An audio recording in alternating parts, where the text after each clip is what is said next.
Hello everyone, I hope you all are doing well. मेरा नाम दिवस द्विवेदी है और डेली करंट अफेयर डिस्कशन में आप सभी का स्वागत है। जैसा कि आपको पता है कि हम daily the Hindu, Indian express, PIB में जो भी न्यूज आर्टिकल आते हैं, खासतौर पे जो करंट अफेयर्स के या यूपीएससी से संबंधित होते हैं, उनको हम एमसीक्यू फॉर्मेट पे देखते हैं। पर्पस क्या है कि आपको यहाँ पे यूपीएससी फॉर्मेट पे एमसीक्यू प्रैक्टिस करने को मिल जाए, हिंदी और इंग्लिश दोनों का समाधान हो जाए, साथ ही आपको मॉडल आंसर एक्सप्लेनेशन इंग्लिश में मिले, हिंदी में मिले। ये सब कुछ सब कम्प्लीटली फ्री में मिलता है। अब इसके लिए आप ज्वाइन कर सकते हैं हमारे टेलीग्राम चैनल को, हमारे चैनल को सब्सक्राइब करें और बेल आइकॉन जरूर दबाएं। ठीक है, तो आइए शुरू करते हैं, बात करते हैं पहले एमसीक्यू की। पहला एमसीक्यू यहाँ पे किसके बारे में बात कर रहा है? पीडीएस में या पब्लिक डिस्ट्रीब्यूशन सिस्टम में जो सुधार है उसके संबंध में लाने की बात कर रहा है। अब इसमें अगर हम बात करें, जो पीडीएस है ना, या पीडीएस में कई इनिशिएटिव शुरू किए गए हैं, उनके संबंध में एमसीक्यू बन रहा है। अब जैसे अगर आप देखेंगे तो उपभोक्ता जो कंज्यूमर मिनिस्ट्री है, या अगर हम कंज्यूमर डिस्ट्रीब्यूशन से रिलेटेड जो मिनिस्ट्री है, उसके अंतर्गत ये इनिशिएटिव डिजिटल इनिशिएटिव माने जा रहे हैं, जिसमें पर्पज क्या है कि जो वेयर हाउसिंग है उसको बेहतर करना। मतलब क्या कि जहाँ पे अनाज रखे जा रहे हैं उनको बेहतर करना, उनको मॉडर्नाइज करना। साथ ही जो सप्लाई चेन है, मतलब किसान से लेके जहाँ पे वेयर हाउस तक जो अनाज आने का जो सप्लाई चेन है, उसकी इफिशियंसी को और बेहतर करना। साथ ही जो पीडीएस है, जिससे अनाज को बांटा जाता है, उसको क्या करना, बेहतर बनाना, ट्रांसपेरेंसी लाना। उसमें एक इनिशिएटिव की बात की जा रही है, आशा। अब आशा अन्नदाता आय सुरक्षण योजना नहीं है, ठीक है ना, जो पहले थी। ये आशा का मतलब क्या है? अन्ना सहायता होलिस्टिक एआई सॉल्यूशन। मतलब यहाँ पे आप देख सकते हैं इस आशा का फुल फॉर्म क्या है? एआई हेल्प करना। ठीक है, अब अन्ना सहायता जो हेल्प, इसका पर्पज क्या है? इसका पर्पज ये है कि ऐसा प्लेटफॉर्म बनाना जिसमें पीडीएस के जो भी लाभार्थी हैं, सपोज करो कि आपका पीडीएस में नाम है, तो आप इसके लाभार्थी हैं, तो आपको एआई इनेबल कॉल के माध्यम से, अपना फीडबैक देने की सुविधा दी जाएगी कि आपको कितना बेहतर लाभ मिल पा रहा है, नहीं मिल पा रहा है। ठीक है ना। अब अगर हम बात करें तो ये पूरे, अगर हम बात करें 20 लाख लाभार्थियों तक इस इनिशिएटिव को पहुंचाना है, तो ये यहाँ पे इसका पर्पज है। अब इसको लेके एमसीक्यू क्या यहाँ पे बना है? एमसीक्यू बना है कि ASHA enable PDS beneficiaries to provide feedback through AI enable multi language call.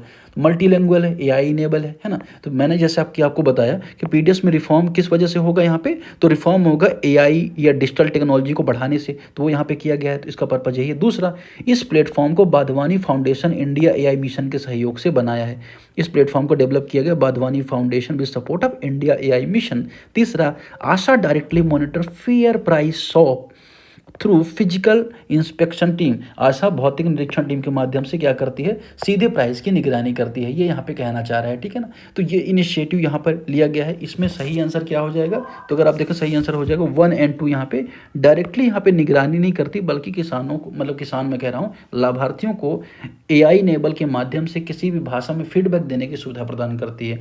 I hope आप बहुत अच्छे से इसको समझ गए होंगे। अगले एमसीक्यू की तरफ बढ़ेंगे, जो किसके बारे में? आप अगर देखें भंडारण 360 के बारे में। किसके बारे में? भंडारण 360 के बारे में। अब भंडारण 360 है क्या? चलिए इसके थोड़ा सा जान लेते हैं। तो अगर हम देखें, सेंटर वेयर हाउसिंग कॉर्पोरेशन। अब जैसा कि पहला एमसीक्यू था, यहाँ पे आपने देखा कि आशा के बारे में पूछा गया। मैंने आपको बताया कि पब्लिक डिस्ट्रीब्यूशन जो सिस्टम है पीडीएस, उसके अंतर्गत कई इनिशिएटिव लिए गए हैं, खासतौर पर डिजिटल कनेक्टिविटी को इंश्योर करने के लिए। तो पहला इनिशिएटिव तो आपने ये देख लिया। दूसरा इनिशिएटिव भंडारण 360 है। भंडारण 360 है, जहाँ पे ये एमसीक्यू बनेगा तीसरा। इसके बाद अगर आप देखेंगे एक और इसी को लेके एक और इनिशिएटिव से अन्ना दर्पण कहा जाएगा, उसका भी एमसीक्यू यहाँ पे बनेगा। तो अगर आप देखें ओवरऑल जो पीडीएस में रिफॉर्म करने के लिए 4-5 इनिशिएटिव शुरू किए जा रहे हैं, उनमें से ये एमसीक्यूज आपको 3 एमसीक्यू देखने को मिलेंगे, 4 एमसीक्यूज। तो देखिए दूसरा इनिशिएटिव भंडारण के बारे में, इसको समझिए कि आखिर ये भंडारण की है क्या। ठीक है ना। तो भंडारण का मतलब क्या है, ये है क्या, इसको लेके पहले हम स्टेटमेंट देख लेते हैं। चलिए फिर हम अटेम्प्ट करते हैं। भंडारण 360 जो centre warehousing corporation new ERP platform. तो केंद्रीय वेयर हाउसिंग निगम है, उसका एक नया ईआरपी प्लेटफॉर्म है। अगर हम बात करें तो अगर सेंट्रल वेयर हाउसिंग निगम है, ठीक है ना, वो क्या करता है? वेयर हाउसिंग से रिलेटेड जो टास्क है उसको परफॉर्म करता है। उसका एक प्लेटफॉर्म क्या है? Enterprise resource planning. मतलब क्या? रिसोर्स को लेके प्लानिंग के संबंध में है। ये 41 इसके मॉड्यूल हुआ करते थे, उनको इंटीग्रेट करके लागू कर दिया गया। इसे टाइम से पहले ही लागू कर दिया गया है। यह ह्यूमन रिसोर्स हो, फाइनेंसिंग हो, मार्केटिंग हो, या वेयर हाउसिंग का मैनेजमेंट हो, इन सबको, या परियोजना की निगरानी करनी हो, इन सब से ये जुड़ा हुआ है। ठीक है ना। ये क्या करेगा? जो अगर देखो पब्लिक डिस्ट्रीब्यूशन है, या अगर हम बात करें, या उसको भंडार करना है या परिवहन है, इस पूरे इकोसिस्टम को डिजिटलाइज करेगा। मतलब क्या? भंडार मतलब क्या? स्टोरेज करना, और दूसरा क्या कि परिवहन मतलब ट्रांसपोर्टेशन करना, इसको डिजिटलाइज करेगा भंडारण 360। दूसरा ऑप्शन है it is integrate more than 40 internal modules over 30 external system, यह 40 से अधिक आंतरिक और 30 से अधिक बाहरी मॉड्यूलों को इंटीग्रेट करेगा। तीसरा ऑप्शन है यह मुख्य रूप से डिजाइन किया गया है ration and management under NFSA, मुख्य रूप से एनएफएसए के अंतर्गत राशन कार्ड प्रबंधन के लिए डिजाइन किया गया है। ठीक, इन तीनों को देखें तो इन तीनों में से कौन सा स्टेटमेंट सही हो जाएगा, इन तीनों में स्टेटमेंट सही हो जाएगा 1 और 2। पहला जो ऑप्शन तीसरा ऑप्शन जो है एनएफएसए के बारे में बात करें, जिसे 2013 में बनाया गया था, नेशनल फूड सिक्योरिटी एक्ट, जिसके अंतर्गत राशन कार्ड की व्यवस्था की जाती है और ऐसा कहा जाता है कोई भी भारतीय भूखा ना मरे, इसलिए इसका प्रावधान किया गया। तो आप जानते होंगे कि राशन कार्ड के माध्यम से गरीबों को खाद्यान्न वितरण होता है। तो यहाँ पर इसका इस तरह का कोई मकसद नहीं है, पीडीएस में जो एनएफएस है उससे ये लिंक नहीं है, ये किससे है, स्टोरेज से और ट्रांसपोर्टेशन से। तो ये दोनों चीज़ आप यहाँ पे याद रखिएगा। तीसरा क्वेश्चन यहाँ पे देखने को मिलेगा, कंसीडर द फॉलोइंग स्टेटमेंट्स। यहाँ पे तीसरा क्वेश्चन है the system automates container and cargo movement using AI, IoT, FASTag, GNSS. अब किसके बारे में बात कर रहे हैं यहाँ पे अगर आप देखेंगे तो smart Exim where housing system. तो कौन सा सिस्टम है आप यहाँ पे लिख सकते हैं, smart Exim where housing system. तो क्या वेयर हाउसिंग को स्मार्ट बनाने के लिए सिस्टम है। तो ऑप्शन क्या है कि कर रहा है कि system automate container and cargo movement using AI और फास्टैग, इसके माध्यम से कार्गो मूवमेंट को यहाँ पे देख रहा है। दूसरे it include a digital twin based management system in real time tracking. इसका उपयोग अगर हम बात करें तो वास्तविक समय में ट्रैकिंग करने के लिए यहाँ पे प्रबंधन करने के लिए किया जाएगा। तीसरा it is implemented by FCI, food corporation of India, across FCI depots, सभी एफसीआई डिपोट्स में से लागू किया जाएगा। ठीक है, तो तीनों स्टेटमेंट कौन सा सही हो जाएंगे, तो पहला और दूसरा। तो यहाँ पे अगर हम देखें और या तीसरे स्टेटमेंट कौन सही हो जाएंगे, पहला और दूसरा यहाँ पे करेक्ट हो जाएगा, तीसरा ऑप्शन यहाँ पे इनकरेक्ट हो जाएगा। या CWC द्वारा लागू किया जाए, किसके द्वारा, एफसीआई द्वारा, नहीं फूड कॉर्पोरेशन ऑफ इंडिया के द्वारा नहीं, बल्कि सेंटर वेयर हाउसिंग जो कॉर्पोरेशन उसके द्वारा इसे लागू किया जाएगा। इस वजह से यहाँ पे ये गलत हो गया। ठीक है, क्वेश्चन नंबर 4 की तरफ बढ़ेंगे। जैसा मैंने आपको बताया था कुछ ये अन्ना दर्पण के बारे में, अन्ना दर्पण को लेकर एमसीक्यू यहाँ पे बना है, कंसीडर द फॉलोइंग स्टेटमेंट्स। अन्ना दर्पण के बारे में जान लीजिए। देखिए अन्ना दर्पण क्या है, इसे किसने लागू किया, तो इसे फूड कॉर्पोरेशन ऑफ इंडिया ने लागू किया। किसे किया है, एफसीआई ने अन्ना दर्पण स्कीम को लागू किया है। इसमें क्या किया जाएगा, जो मौजूदा डिपोट ऑनलाइन सिस्टम है उसकी जगह माइक्रो सर्विस बेस्ड प्लेटफॉर्म बनाया जाएगा। ठीक है, यह जो हमारा प्रोक्योरमेंट है, खरीदी है, भंडारण स्टोरेज है, ट्रांसपोर्टेशन या परिवहन है, सेल्स है, बिक्री है, क्वालिटी चेक है, गुणवत्ता का परीक्षण है, इन सब को यहाँ पे ये ध्यान रखेगा। तो ये चीज़ यहाँ पे आपको यहाँ पे याद रखनी है। ठीक, तो यहाँ पे आपने देखा कि ये एक तरह का माइक्रो सर्विस प्लेटफॉर्म है जो डिपोट ऑनलाइन सिस्टम को बदलता है। अब अन्ना जो दर्पण है वो क्या करता है, रिप्लेस करता है डिपोट ऑनलाइन सिस्टम, एफसीआई के डिपोट ऑनलाइन सिस्टम को हटाता है। दूसरा यह प्रोक्योरमेंट है, स्टोरेज है, परिवहन है, मूवमेंट है, उसको एक नए प्लेटफॉर्म से जोड़ता है। ये ऑफलाइन सिस्टम है, तो जाहिर सी बात है, मैंने आपको बताया कि इंटरनेट से जोड़ा जा रहा है, डिजिटल से जोड़ा जा रहा है, तो तीसरा ऑप्शन एलिमिनेट हो जाएगा। 1 2 यहाँ पे इसका करेक्ट आंसर हो जाएंगे। क्वेश्चन नंबर 5 की तरफ बढ़ेंगे। क्वेश्चन नंबर 5 किसके बारे में, रौलाना फेस्टिवल के बारे में, बहुत इंपॉर्टेंट है। आखिर ये क्या है रौलाना फेस्टिवल। अगर आप देखेंगे तो हिमाचल प्रदेश में एक फेस्टिवल मनाया जा रहा है। तो रौलाना फेस्टिवल के दौरान बहुत सारी, अगर हम बात करें तो बहुत अच्छी अच्छी पिक्चर्स मीडिया में वायरल हो रही हैं, तो ये चर्चा में आ गया। तो रौलाना फेस्टिवल के बारे में अगर आप देखो तो स्टेटमेंट जो भी बने पहले हम देख लेते हैं। एक तरह का ट्रेडिशनल त्यौहार है जो किन्नौर जिले में सेलिब्रेट किया जाता है, खासतौर पर सर्दी और वसंत ऋतु में इसे मनाया जाता है। ठीक है, अब इस परंपरा को ऐसा माना जाता है कि लगभग 5000 साल पुरानी है। ठीक है, ये इसका परंपरा का माना है। तो सबसे पहले इंपॉर्टेंट है कहाँ मनाया जाता है, उत्तराखंड मनाया जाता है। बाकी चीज़ें स्टेटमेंट में आपको पता चल जाएंगी कि रौलाना फेस्टिवल हिमाचल प्रदेश कन्नौर जिले में मनाया जाता है, पहला एकदम करेक्ट है। दूसरा it honour celestial being called Saunis believe to protect villagers, यह सौनिस नामक दिव्य प्राणियों को सम्मानित करता है, जो ग्रामीणों का रक्षक माना जाता है। तीसरा the festival involve 2 women symbolically represent divine couple, इसमें 2 महिलाओं को एक प्रतीकात्मक संबंध से जोड़ा जाता है। ठीक है, तो यहाँ पे अगर हम बात करें, यहाँ पे विवाह जो 2 पुरुष हैं उनको प्रतीकात्मक रूप से रौला, जिसको कहा जाता है दूल्हा, और रौलाने जिसे कहा जाता है दुल्हन, वो विवाह का अभिनय करते हैं, ऐसा यहाँ पे दर्शाया जाता है। ठीक है, पहला और दूसरा ऑप्शन तो यहाँ पे करेक्ट है, तीसरा ऑप्शन यहाँ पे इनकरेक्ट हो जाएगा। ठीक, 2 महिलाएं एक दंपति नहीं, बल्कि अगर हम बात करें 1 महिला और 1 पुरुष को की यहाँ पे बात होती है। ठीक है, सही आंसर क्या हो जाएगा 1 और 2।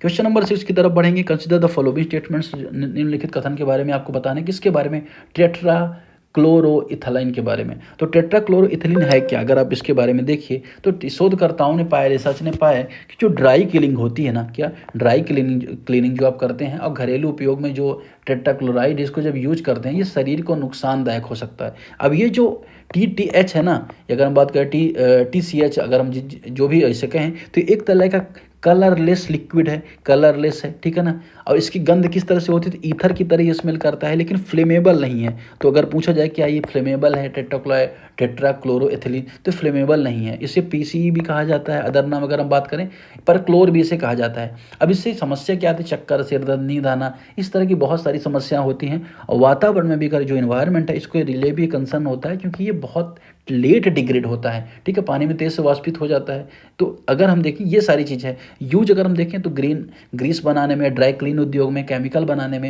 या घरेलू काम में भी इसका उपयोग होता है, जिस वजह से चर्चा में है। तो tetrachloroethylene is a widely use industrial degrade dry cleaning widely use होता है। दूसरा, यह नॉन कंबस्टिबल है, वोलेटाइल है, मतलब कि वाष्पशील है, इंसोलेबल अर्थात अघुलनशील है। दूसरा ऑप्शन यहाँ पे ये कहना चाह रहा है। तीसरा ऑप्शन है यहाँ पे कि it is rapidly break down in soil water reducing long term environmental risk, ये जल्दी से टूट जाता है पानी और मिट्टी में और पर्यावरण जोखिम कम करता है। ये तो बात यहाँ पे इनकरेक्ट है, पहला दूसरा इनकरेक्ट है, तो यहाँ पे सही आंसर हो जाएगा ए। क्वेश्चन नंबर 8 की तरफ बढ़ेंगे। क्वेश्चन नंबर 8 यहाँ पे किसके बारे में, एपीएस के बारे में। Consider the following statements regarding APS. अब एपीएस क्या है, एंटी फॉस्फोलिपिड सिंड्रोम्स का क्या है, एंटी फॉस्फोलिपिड सिंड्रोम के बारे में है। अब ये क्यों चर्चा में आ गया, क्योंकि चेन्नई में 29 साल का एक मरीज है, एपीएस की वजह से दूसरा स्ट्रोक व हृदय में या पैर में ब्लड क्लॉट्स बनने लगे। तो डॉक्टर ने हालांकि उसे बचा लिया, लेकिन एपीएस न्यूज यहाँ पे आ गया। अब एपीएस एक तरह का किस तरह रेयर ऑटो इम्यूनो डिसीज है, ऑटो इम्यूनो डिसीज है, रेयर, ठीक है ना, शरीर पर असामान्य रूप से अब नॉर्मली एंटीबॉडी बनाने लगता है, ठीक है, जो फॉस्फोलिपिड से जुड़े प्रोटीन पर हमला करते हैं। तो क्लॉटिंग की जो पॉसिबिलिटी है बन जाती है। अब इससे क्लॉटिंग कहाँ पे होती है, पैरों में अगर आप देखोगे, फेफड़ों में, लंग्स में, किडनी में, प्लीहा में, अगर हम बात करें हार्ट में, हर जगह इससे क्लॉटिंग होने की समस्या देखने को मिलती है। अब रेयर है तो इसका इलाज इतना आसान संभव नहीं, लेकिन ठीक है, डॉक्टर स्टार्टिंग में अगर प्रयास किया जाए तो इसे ठीक किया जा सकता है। तो APS is auto immuno condition which antibodies increase the risk of blood clotting, antibody रक्त के थक्के बनाने में यहाँ पे योगदान देने लगती है। ये बात यहाँ पे करेक्ट है। It can cause pregnancy complication, तो प्रेगनेंसी कॉम्प्लिकेशन में समस्या हो दे सकता है, ये भी बात एकदम करेक्ट है। एपीएस मुख्यतः फेफड़ों को प्रभावित करता है, धमनियों नसों को प्रभावित नहीं करता, ठीक है, तो ये बात यहाँ पे इनकरेक्ट है। ये बॉडी के हर अंग को प्रभावित कर सकता है, ठीक है, तो ये बात आपको यहाँ पे याद रख सकते हैं, ठीक है। तो पहला दूसरा करेक्ट हो जाएगा, तीसरा इनकरेक्ट हो जाएगा। क्वेश्चन नंबर 8 देखेंगे। Consider the following statements regard trade intelligence analytic portal, TIA portal के बारे में। अब टीआईए पोर्टल यहाँ पे न्यूज में था, जिसे किसने लॉन्च किया, तो मिनिस्ट्री ऑफ कॉमर्स ने यहाँ पे इसको लॉन्च किया है। ये एक तरह का वन स्टॉप पोर्टल है जो व्यापार, ट्रेड इंटेलिजेंस या अगर हम बात करें एनालिटिक्स प्लेटफॉर्म के रूप में काम करेगा। आइए देखते हैं स्टेटमेंट का। TIA portal integrate global and national trade database under the one digital platform, एक डिजिटल प्लेटफॉर्म में इसे इंटीग्रेट करेगा। दूसरा, it provide interactive visualization dashboard and automated trade reports, या इंटरेक्टिव विजुअलाइजेशन और डैशबोर्ड स्वचालित व्यापार रिपोर्ट पब्लिश करता है। तीसरा, it is develop by the ministry of finance and track GST based trade data, इसे वित्त मंत्रालय जीएसटी आधारित व्यापार डाटा को ट्रैक करने के लिए विकसित किया गया है। इसका सही आंसर क्या हो जाएगा, सही आंसर क्या, मैंने आपको बताया कि सही आंसर इसका क्या हो जाएगा, सही आंसर हो जाएगा इसका ए। 1 और 2 यहाँ पे इसका करेक्ट आंसर हो जाएगा। तीसरा ऑप्शन करेक्ट है। इसे वित्त मंत्रालय ने नहीं, मैंने आपको बताया कि वाणिज्य मंत्रालय ने, कॉमर्स मिनिस्ट्री से डेवलप किया है। क्वेश्चन नंबर 9 की तरफ बढ़ेंगे। क्वेश्चन नंबर 9 देखेंगे। कंसिडर द फॉलोइंग स्टेटमेंट्स, निम्नलिखित कथनों के बारे में आपको विचार करना है। क्या है यह, किसके बारे में है, गिंग को टूथ बीक्ड व्हेल के बारे में है, ठीक है ना। कौन सी व्हेल है, गिंग को टूथ बीक्ड व्हेल, ठीक है ना। अब ये जो व्हेल है, दुर्लभ व्हेल पहली बार बाजा कैलिफोर्निया में देखी गई। तो कहाँ पे देखी गई, कैलिफोर्निया में देखी, जिस वजह से ये चर्चा में आ गई। तो यहाँ पे पूछा जा रहा है कि it is characterize by the unique ginkgo shape, या जो उसकी गिंको शेप की वजह से इसे गिंको नाम दिया जा रहा है। दूसरा, it is one of the deepest divine mammals in the earth, ये पृथ्वी में सबसे गहरे गोता लगाने वाले मैमल्स है। आयुसीएन रेड लिस्ट में यहाँ पे वल्नरेबल इसे रखा गया, तो आयुसीएन में से वल्नरेबल रखा गया है। तो आयुसीएन में से डाटा डिफिशियंट रखा गया, मैंने आपको बताया डाटा डिफिशियंट मतलब क्या, पहला दूसरा तो सही है, तीसरा इनकरेक्ट है। डाटा जिसका मतलब डाटा भी प्राप्त नहीं है, लेकिन साइट्स में इसे अपेंडिक्स 2 में रखा गया है, ठीक है। तो ये दोनों बात आप यहाँ पे याद रखिएगा। यहाँ कहाँ पे कैलिफोर्निया में देखी गई है, आयुसीएन स्टेटस क्या है और साइट्स का स्टेटस क्या है। लास्ट क्वेश्चन देखेंगे, अफ्रीकन स्वाइन फ्लू के बारे में है कि भारत सरकार ने तुरंत, अगर हम बात करें, हालांकि ये अफ्रीकन जो स्वाइन फ्लू है, असम सरकार ने अफ्रीकन स्वाइन फ्लू रोकने के लिए झीलों के बीच सुअरों की आवाजाही को रोक लगाई है, कि जो सुअर हैं वो क्या करेंगे, आवाजाही नहीं कर पाएंगे। तो ASF is a highly lethal viral disease affecting pigs, सुअरों और जंगली सुअरों को प्रभावित करने वाला घातक वायरस। ये जूनोटिक है, अर्थात आसानी से मनुष्यों में फैल जाता है जानवरों से। तीसरा, वर्तमान में ऐसा में कोई वैक्सीन उपलब्ध नहीं है, कोई वैक्सीनेशन इसका उपलब्ध नहीं है। ठीक, तो ये यहाँ पे बात यहाँ पे की जा रही है। अब ठीक है, अब स्टेटमेंट अगर हम देखें तो तीनों ही स्टेटमेंट यहाँ पे करेक्ट है। ASF के लिए कोई भी ऐसा वैक्सीन यहाँ पे उपलब्ध नहीं है। पहला भी स्टेटमेंट यहाँ पे करेक्ट है, अत्याधिक वायरल जूनोटिक है, ये भी यहाँ पे एकदम करेक्ट है कि जूनोटिक है मनुष्य को। लेकिन हाँ सॉरी यहाँ पे ये चीज़ जो है ना कि ये वाला रोग की बात नहीं हो रही, ये वाला रोग नॉन जूनोटिक है, नॉन जूनोटिक अर्थात मनुष्यों में नहीं फैलता। हम यहाँ पे पहले का मुझे ध्यान आ गया था जो हमने यहाँ पर देखा APS के बारे में। तो यहाँ पे ये चीज़ आपको यहाँ पे याद रखनी, नॉन जूनोटिक है। दूसरा ऑप्शन यहाँ पे एलिमिनेट हो जाएगा, तो पहला तीसरा यहाँ पे करेक्ट हो जाएगा, 1 और 3 यहाँ पे। ठीक, तो यही चीज़ यहाँ पे याद रखिएगा। Thank you very much. अगर आपको पसंद आए तो आप चैनल सब्सक्राइब करें, कमेंट करके बताएं, या अगर कुछ फीडबैक हो तो जरूर।